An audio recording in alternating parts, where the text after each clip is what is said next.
Hello, everybody. Good morning. Annyeonghaseyo. ¿Cómo allez-vous? Buenos días. ¿Cómo le va?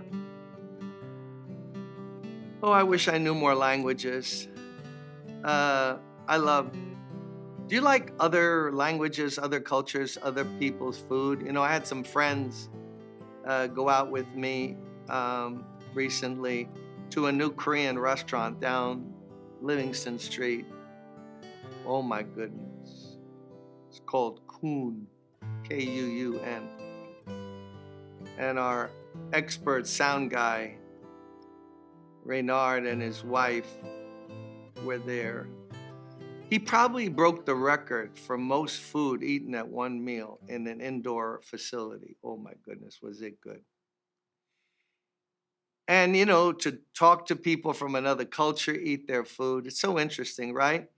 Heaven, every tribe, every nation, every tongue is going to be represented, not just what you and I are used to, but we're going to break out, learn a lot. So we're reading in Romans 8, verses 24 and 25. Let's listen.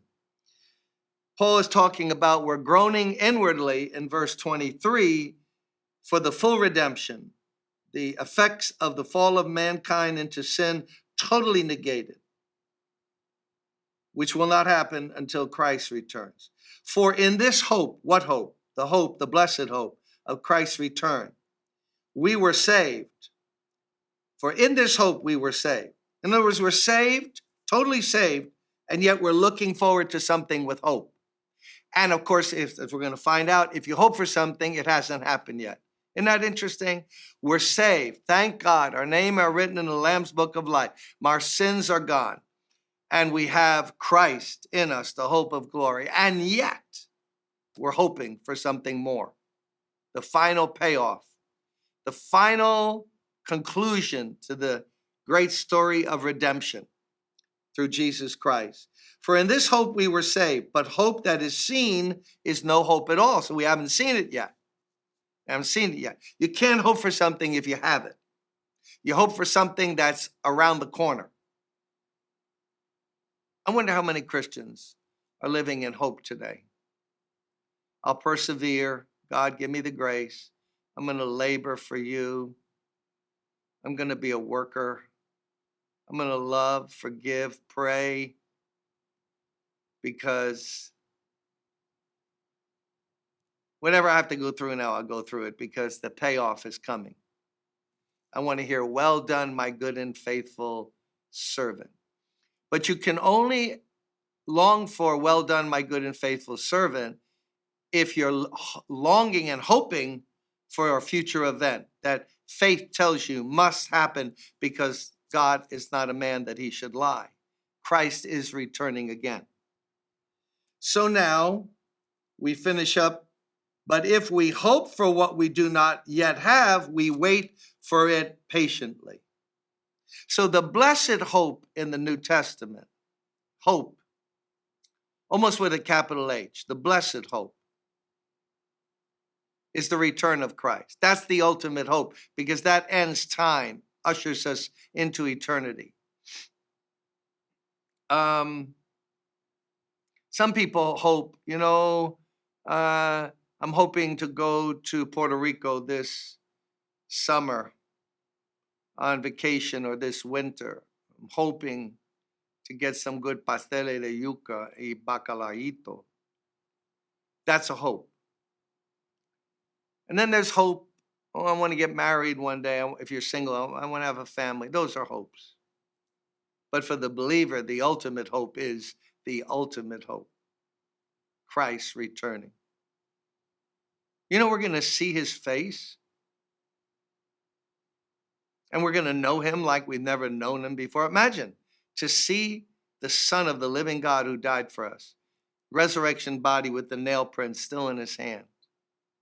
With a glory that we have to be fitted with new bodies so that we can endure and enjoy that glory. Our natural bodies would be like blown up. Can't live through it. So magnificent, so glorious. So this is the blessed hope, a promise yet unfulfilled. This is one promise that has not been fulfilled. All those promises in the Old Testament, Christ would come, those promises have been fulfilled. He'll be born in Bethlehem. Micah says that, the prophet, fulfilled. In that day, Joel says, I'll pour out my spirit, God says, on all flesh, fulfilled. Acts chapter 2. Church made up of Jew and Gentile, fulfilled. Lots and lots and lots of promises, of course, already fulfilled, but one promise not been fulfilled yet. Jesus said, I go to prepare a place for you, that where I am, you may be also, and not for a weekend. It's not like going to Bermuda for a week, forever. And with joy and things we're going to experience that eye has not seen, neither has ear ever heard, what God has prepared for us. Yes, things even here that we need to experience and understand, but the ultimate glory, no eye has seen, no ear has heard. Now, Paul talks about this, that we wait patiently.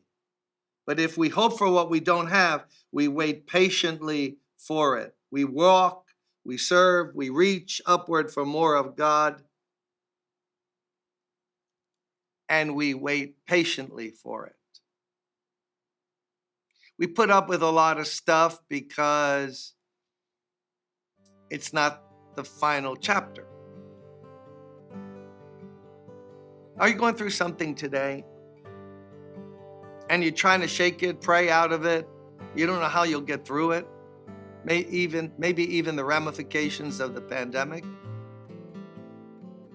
Paul says this hope is so strong in him that we wait patiently for it. He was waiting patiently. And the Greek in that sentence there is that he's walking with patience and hope, his eyes on the horizon.